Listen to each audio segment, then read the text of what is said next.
Welcome to the Long Range Pursuit Podcast, presented by Gunworks, where we learn about and share long-range shooting techniques, science, and gear.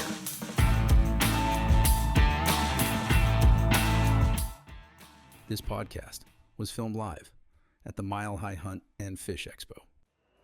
So yeah, Jim, how are you? Good. How Glad are to you? be here. Yeah.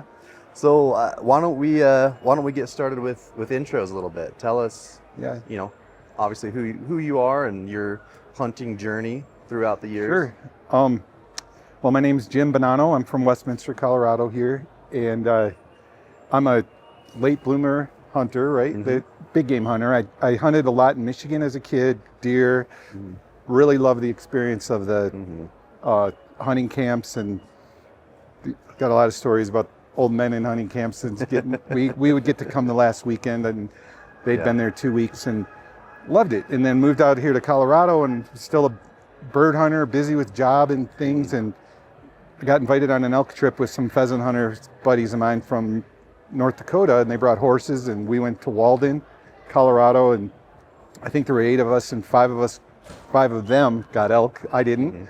But I said to myself, and this is, I think, 2016, why am I not doing this more? Like, this is really fun, and the difference of, the social bird hunting experience versus the solo stalking and quiet of a big game hunt, and I kind of went crazy after that. Yeah. So I did an elk trip in New Mexico, and now I've been to Argentina for stag, and I've been to all over Canada, a lot of Mexico, and a lot of Colorado too. Yeah. Mostly Eastern Plains, but had some success and really enjoyable experiences, and challenged myself and accomplished things, and it means a lot to me. Yeah. So along in there, I went to the Gunworks Long Range School, I think in 2017 for the first time in Cody. Learned a ton, and I went to a second one, which was a combo antelope hunt. I think it was LR 102 or something. It would have been essentially now it would be like a L4 is what we would designate that as. Yeah, with the hunt and the training at the Whittington Center. Yep. And so really cool experience there, a great facility, and so I guess we're going to talk today about what I learned and how I use it. Yes, we are. So cool. When did you move to Colorado? So my family moved here in 1990 when I was 19, and then I moved here on and off till 97 until I've been here full time. So pretty strong hunting background before even Colorado, sounds like. A little bit, yeah. Strong enough, right?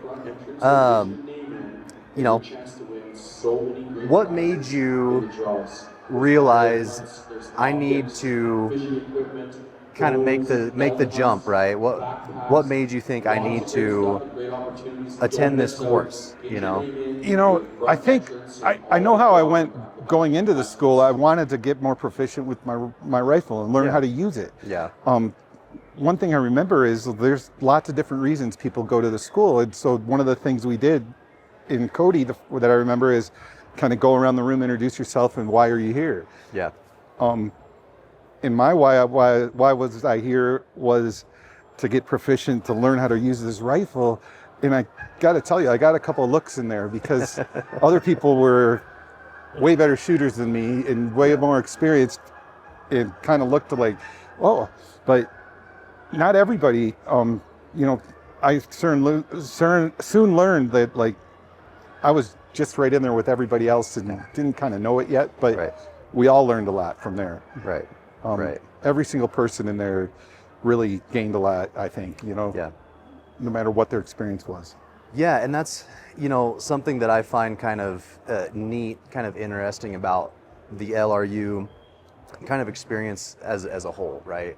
You'll have these people from all walks of life show up, and, some guys, maybe they shoot 500 rounds a year, maybe some guys shoot 5 rounds a year, right? And no matter what, I think the takeaway from it is you can always learn to be more proficient, right? I mean, I think that us as humans, we're constantly seeking that knowledge and trying to evolve and be better, right? So it's like, it's kind of cool because that LRU kind of brings a sort of like-minded kind of mentality, right? Everybody's there to learn something. Right. Right. True. So, okay, tell us, you ready for some hunting stories? I got a lot of hunting stories. I bet you do. I bet you do. I've I seen the ju- pictures. I just, the proud accomplishment that I'm still riding high and I'm still soaking it up is I achieved my FNAWS or Grand Slam this year. Yeah. With Congrats. with a stone or a doll sheep up in Northwest Territories on my first ever backpacking hunt. Yeah. So, it was a big accomplishment.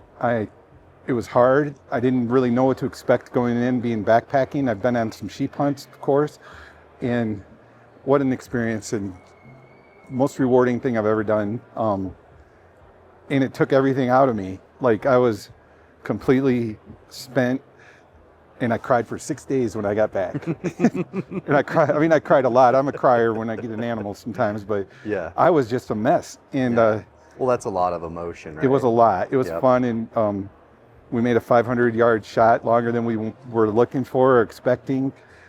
And it was a fun stalk and everything, and it was just something I'll never forget. Absolutely. Yeah. And that was a 7 Psalm Nice. climber. 168 VLD. No, I use a 162 AMAX, ELDX, something like no, that. it's I should know this.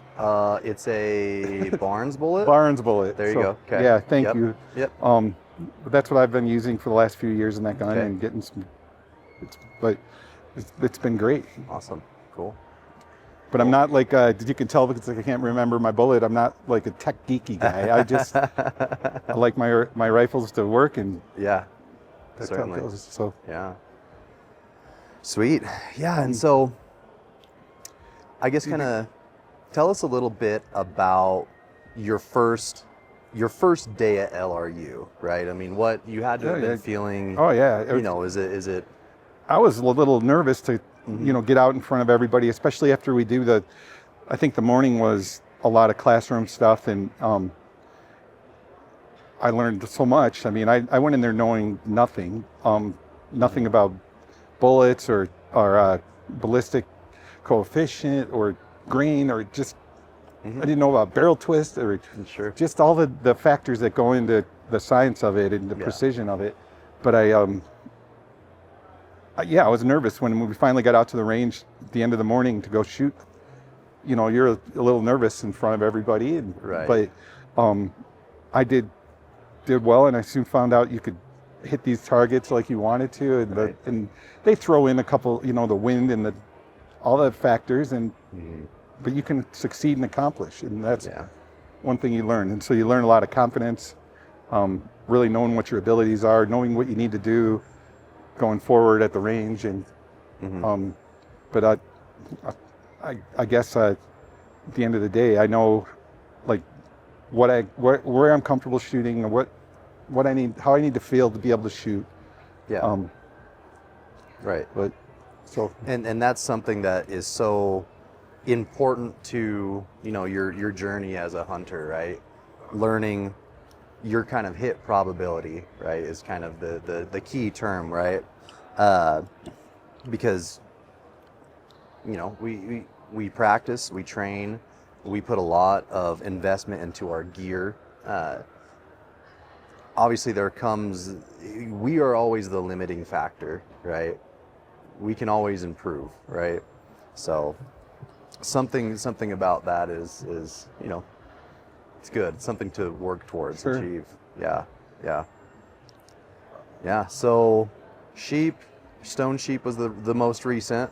Doll, sorry. Yep. Sorry. Stone sheep was my first sheep. Okay. That was Tell a British. us about that a little bit. Was that before or after your shooting school? All my sheep were after. After. Okay. Yeah.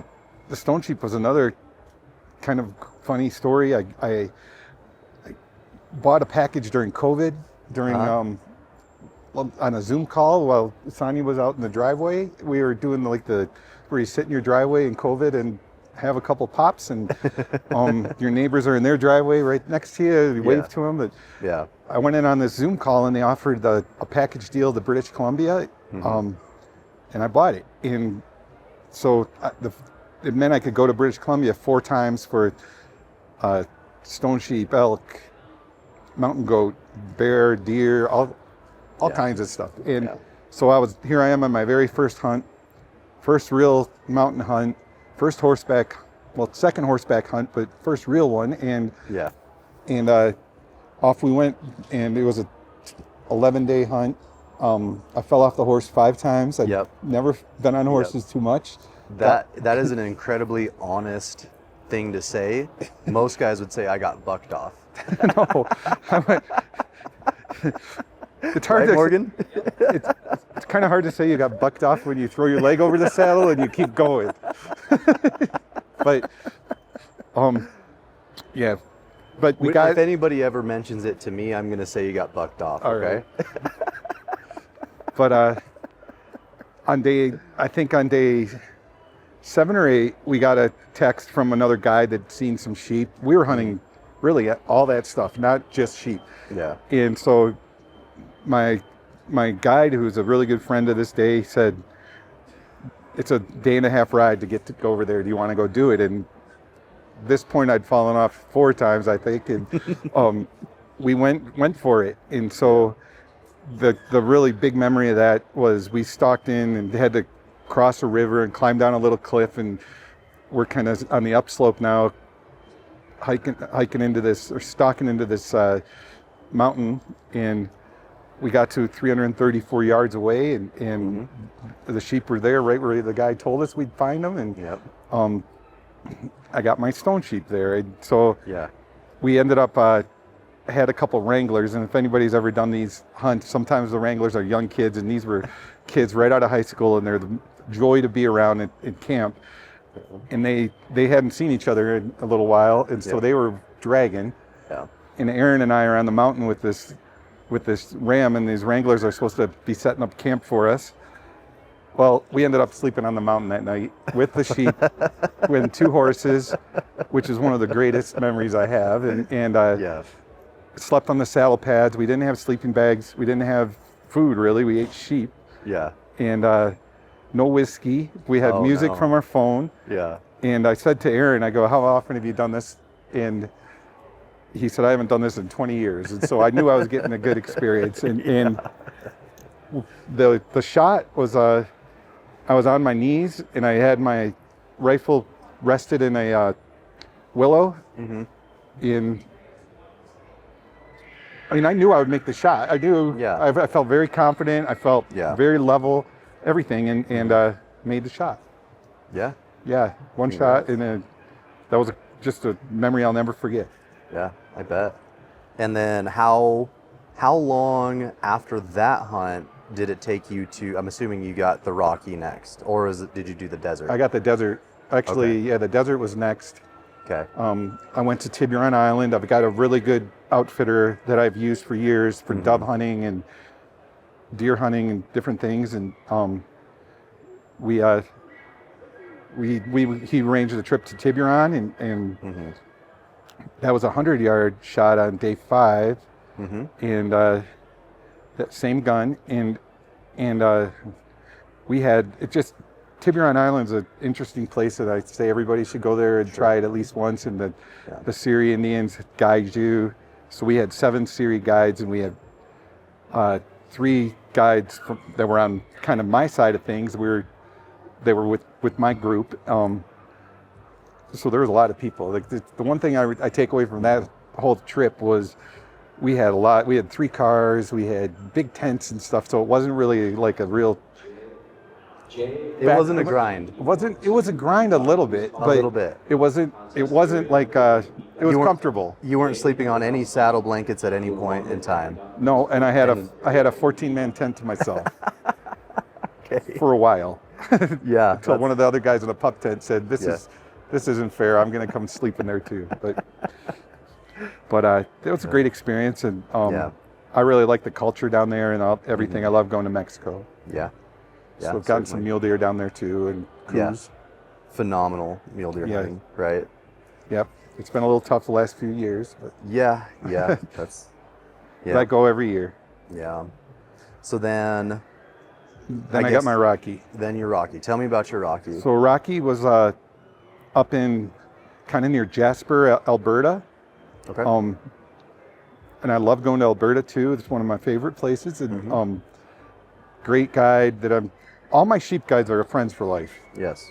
They're all like brothers. And so Nathan took me, and that was only a 2-day hunt, but it was a tough hunt. It was a record-setting temperatures there. Mm-hmm. Opening, so it was September 1st. And not every shot goes perfect. Right. So right. this was a 200-yard slam dunk broadside, and I hit the sheep just a little forward of his leg bone or shoulder, Sure. and it didn't kill him. But the guides really were confident. We didn't get him that day. Went back to camp, and I just was feeling the lowest of the low. That I don't know what happened. Easy shot, and it doesn't go perfect. So the next day they kept me up, and they knew that I wasn't blaming them or the gun or anything else. It was just what happened, and I'm responsible. And I made that real clear with them, and I think they appreciated that I wasn't saying like, oh, this was somebody else's fault or something else's fault. Yeah. Even though I didn't know what it was. Yeah. What happened, but the next day we spotted that sheep from the bottom, and he wasn't acting normal, and we had to hike up a drainage to get up higher than him and then over above him, and we got really close to him, but then he started running. Yeah. So now we're running back across 3 drainages, and it was hot and everything, and ended up finally kind of catching up to him, and I think it was a 340-yard shot. And got him, and I hit him twice that time. And when we found the sheep, we realized that it had just kind of blown out a little bit right here, and he was maybe going to survive. Just like a brisket kind of glanced across. Yeah. But we got him. We got that sheep, and talk about another rewarding thing. And those guys that spotted him and helped me find him and everything, it was amazing. Yeah. So the next day they said, "Do you want to stay here and have a camp day?" And we were all tired. "Or do you want to get back?" And I said, "Camp day, of course." And so the next day was sitting with their feet in the river and lawn chairs and having a little whiskey and stoking it up. Yeah. So, and I can only imagine the emotion and the feelings that were taking place in that short little 12-hour window, let alone that 24-hour window, right? Yeah. That's pretty intense. Yeah. And how cool is it that you caught back up to him and we were able to seal the deal?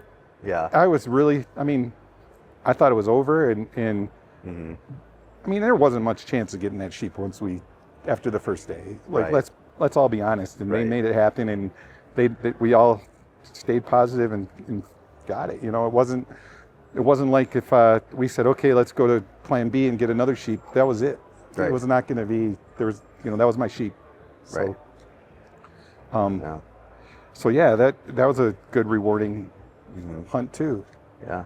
So that's my 4 sheep hunts. That's awesome. What's next?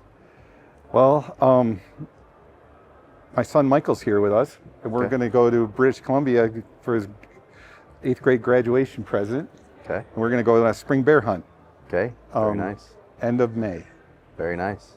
So I've never done a spot and stalk bear hunt. I've done baited, and this will be fun. Yeah. We're looking forward to it. Yeah. And That's awesome. Yeah. So, I was anticipating there being more people, right? What would you say your name was again? My name's Carl. Carl. Do you have any questions? Do you have anything you feel like you need to ask? We'll pick our brains about something or other?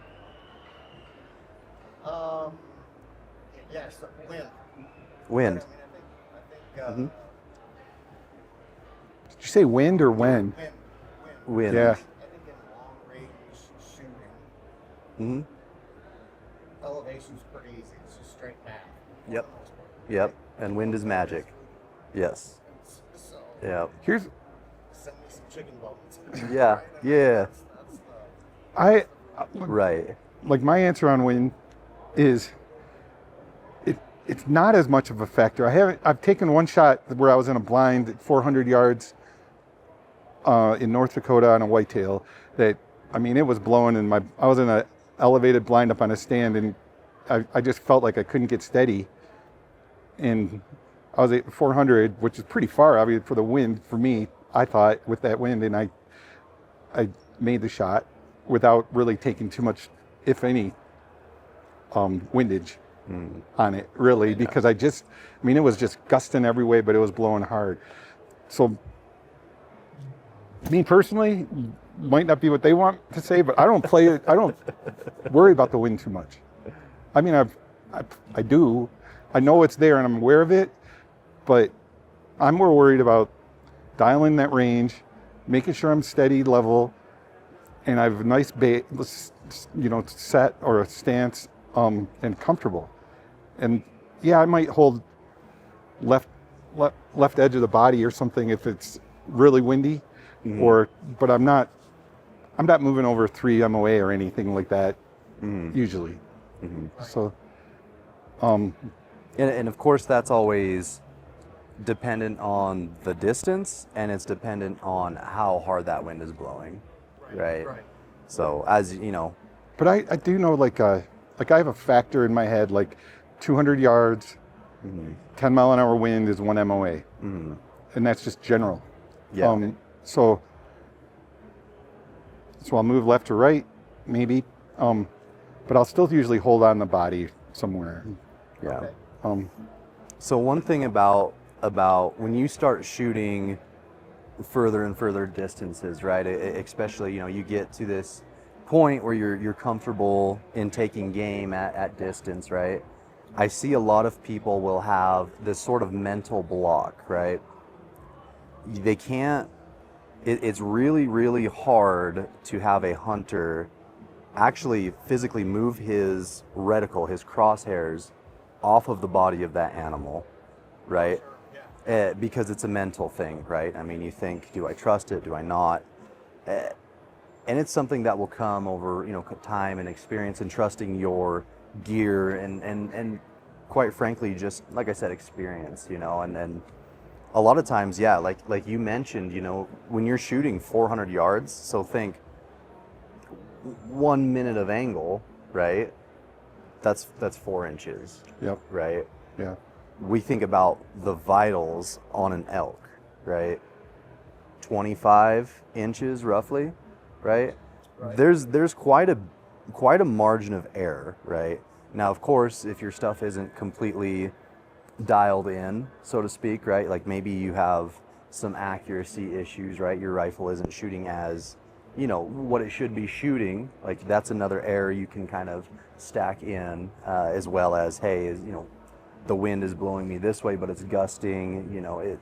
There's a few kind of components to it, but yeah, it's something that will come probably later in time. And if you ever do end up taking like any of these LRU courses, so the whole second half of that course, essentially, they're, L1, L2, those last 2 days, you are going to go over your external ballistics. You're going to, talk about wind. You're going to talk about everything that will essentially make or break that shot, right? And you're gonna learn how to compensate for it, basically, right? Yeah. So no, good question. I mean, what else do you got? Yeah. Putting you on the spot, Morgan. So from your time at LRU, were you taught anything that you have like an aha moment in the field where you applied it? I think the way I would answer that is, I think I was taught confidence. Where I know when I was on this elk hunt that I was successful this year, and we've stalked into that elk and got 700 yards away. I was on a down slope cross canyon, and the guide kind of set me up. This was down in San Luis, Colorado. He set me up where I grew up in. Oh, you did? I did. I was on the Cielo Vista. Were you? Ranch. Are you really? Really? That's yeah. We'll talk about that Yeah. later. But Well, the way I got set up, it felt like my gun was pointing down, my body was going up the hill, but not in line with my shot, and it felt like I was just not right, and I called it. And it wasn't like I had to say, no, I'm not taking the shot. I was like, I can't get even close to comfortable here. And there was nowhere else really to go. Like we backed off, went and had lunch, and came back in at 3 o'clock, and he was still there, and found a bench that was across there at 400 yards, and I was laying on my belly, totally prone and solid, and I knew, so to answer your question, I knew that I could make that shot. yeah. I think that's a big thing, is being exposed to all these different things and like finding your confidence. Yeah. Yeah. Like I think you said it's like confidence kills. Yeah. Yeah. Behind the rifle, you know what you're doing, you get that confidence. Because if you're unconfident, you might break that shot. You may lean into it wrong. Your fundamentals will shift at that point. Right. Yeah. And you know, like I bring these boys to the range or friends, and they haven't been to the school, and I mean, I'm pretty simple about it. I'll just say, it's 700 yards, dial it, and next thing you know, they're hitting plates at 700, and somebody that says they couldn't hit. So a lot of it's once you know everything's there, you know your data's right, you know that all your stance is right, you got the gun level, shoot it. Yeah. Yep. It's Nothing to it. it's really so. Again, confidence. And then these guys have never. They like Raymond here made a shot at an antelope. His first big game was 435 yards, Yeah. and everybody's jumping up and down, going crazy. And he's like, "What? That wasn't Yeah. like at the range 700. That was easy." Yeah. You know, so yeah. You're spoiled, by the way. but Yeah. So I know kind of like the same story, but how I have to feel when I'm not confident, if I'm in that blind with the wind rattling around, you know, and I still, I just kind of know how I need to be, what I need to do. Yeah, for sure. Yeah. Yeah, no, that's it's, and yeah, going back to the confidence thing and like repetition too, right? And you do it enough times, and eventually there becomes a sort of system that you know, right? And then I believe in LRU, you're learning that system from, you know, the start to finish. Yeah, and like I go to the range. This happened a couple of years ago, but I went one morning and I go there right at dawn. I like to be there early when there's not a lot of wind, and just to really make sure like everything's good. And I went to the range a couple summers ago, and I was hitting. I still use 200 yards as my zero. Sure. And I'm aiming at a 1-inch square, right, a bullseye. And I like the inch grid so I can measure how far off I am on the targets. And I would hit like just to the left, and then the third shot would be over here or a little. And I know it's me somehow, but I was getting really mad. And it wasn't, you know, we're talking like an inch at 200 yards. And I went home and I had a big talk with myself, but I got up the next morning, unplanned kind of, and grabbed my stuff, went back to the range, and I was like, okay, vitals. Don't worry about this inch going, you know, that I'm not, all three of these are touching. I don't care about that. Just hitting. And then I actually threw away those targets for a while and just went to the range that had the iron on it and the plates, where you can say, okay, 340, dial, shoot it. Okay, there's 500, dial, shoot it. And I felt really good after I left the range the second day, and I wasn't worried about 1 inch anymore. Yeah. So. Yeah. How many, and in that, when you're shooting, is it like a 3-shot group you're kind of doing? I try to do usually 5. 5 is a good number. Yeah. 5 is good. 7 is really good, right? And so long as you can do that pretty well and your fundamentals are solid, that will tell you a lot about your rifle and how it's performing. Yeah. Right. And I've never got a group like I've seen on TV where where they're all touching or anything. I mean, I'm not that good of a shot. Right. You have to shoot a lot to get there. You got to shoot a lot to get there. Yeah.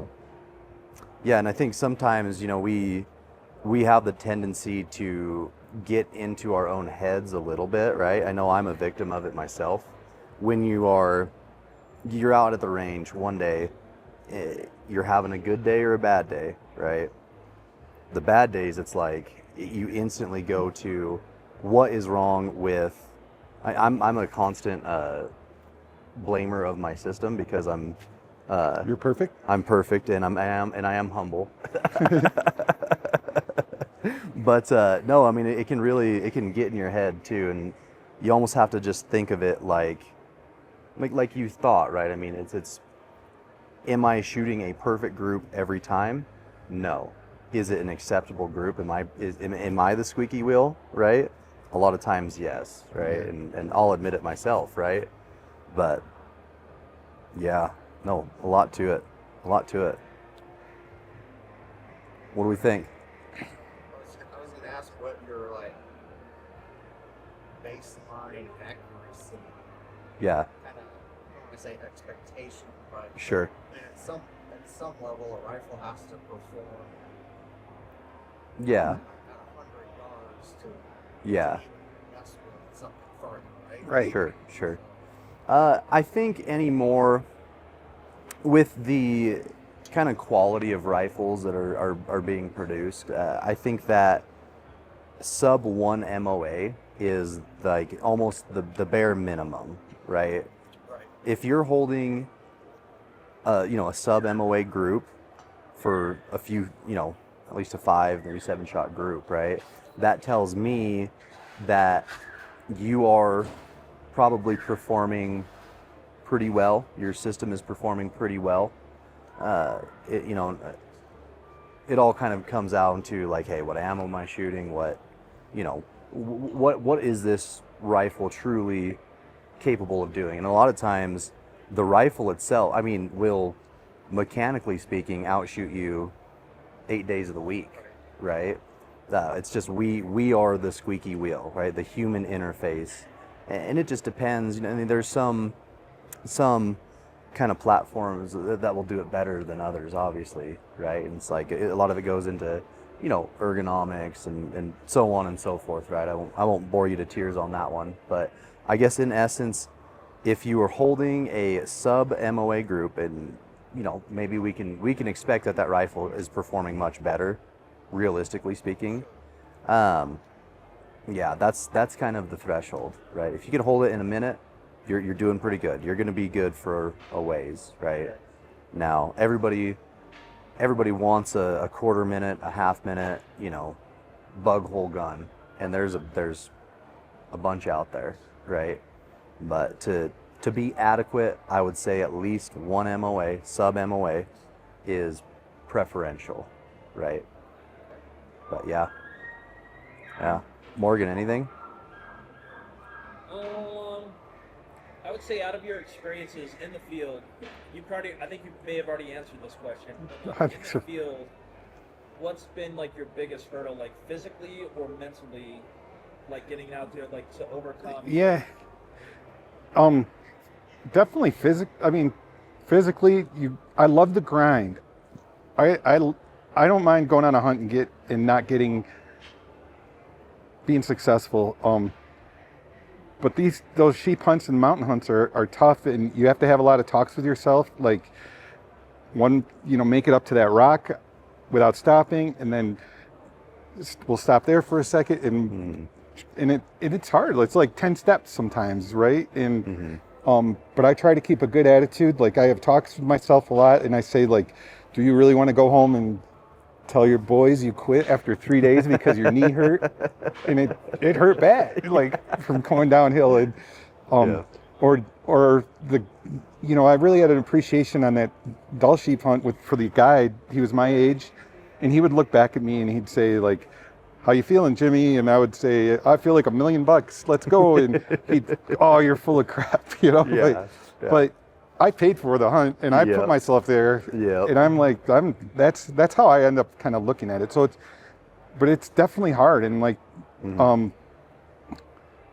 how you say, like after when you come home and you realize like how exhausted you are, and just how spent you are. And Yeah. so, but I love that feeling. Yep. So but I like to challenge myself. I like to say things like to myself, like, I'm from Detroit originally. Mm-hmm. Who the hell would have ever thought you'd be up here in Northwest Territories right now and with a backpack on? We're like, and I kind of think like, no offense to my buddies in Detroit, Yeah. they're in way better shape than me. They couldn't do it. No. Couldn't do it. No. And they, you have to want to do it. Mm-hmm. And so, but that to me is like, you can just see me as rewarding and Yeah. being able to put myself in places and out of my element. It's something really important to me. Yeah. And I suggest everybody does that. For sure. And feels that feeling. Yeah.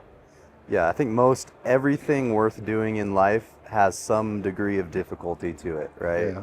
If it's truly worth doing. Yeah. And all those sheep guides were all in my corner. Like they were on my side and believed in me. Yeah. And that's important too. Like, we won't talk about this one sheep hunt I went on too much, but I could tell the guy didn't believe in me. Yeah. 100%. Yeah. And he'd say, "Do you want to quit?" Other guys quit by now. And we never. It was a terrible hunt.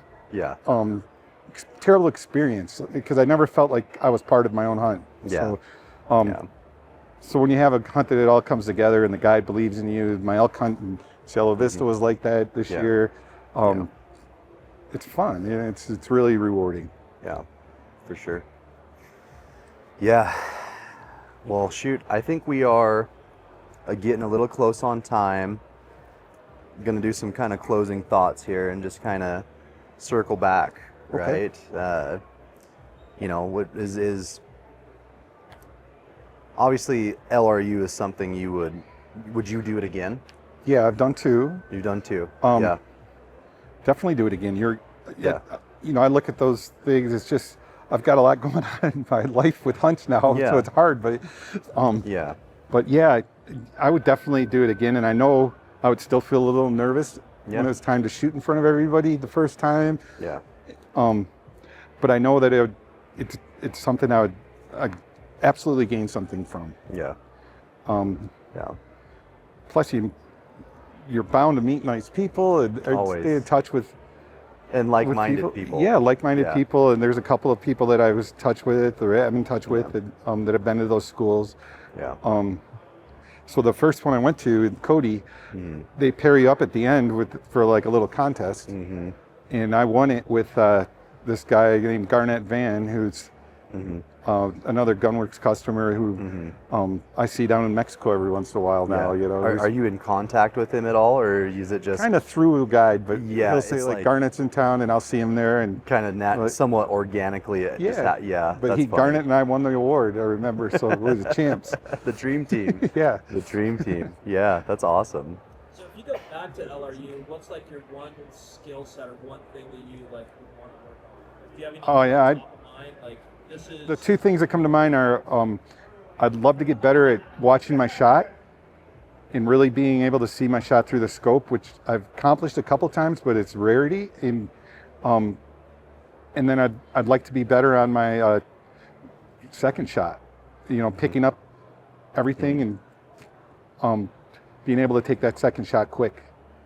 I practice that, but it's that's something I would definitely want to work on. Cool. Well, Jim, man, I appreciate you coming on here and talking. Appreciate you guys. Thank you. Having you, and as always, like, thank you for your business and everything, right? And Thank you. And Looking forward Thanks to all to- the people for coming out. yeah, yep. No, looking forward to kind of keeping track of Yeah. what you got going on in your crazy life, and Yeah, and watch these guys now. Yes, sir. Okay. All right. Thank you. Yeah. If you like what you're hearing here, please take a second and give us a 5-star rating and a positive review on iTunes or on your favorite podcast app. We appreciate your feedback and suggestions for topics you'd like discussed or questions you want answered on the podcast. You can reach out on Facebook or Instagram or send us an email to podcast@gunworks.com. Also, be sure and check out our full offering of long-range gear at gunworks.com. Use promo code LRP for free shipping on any order.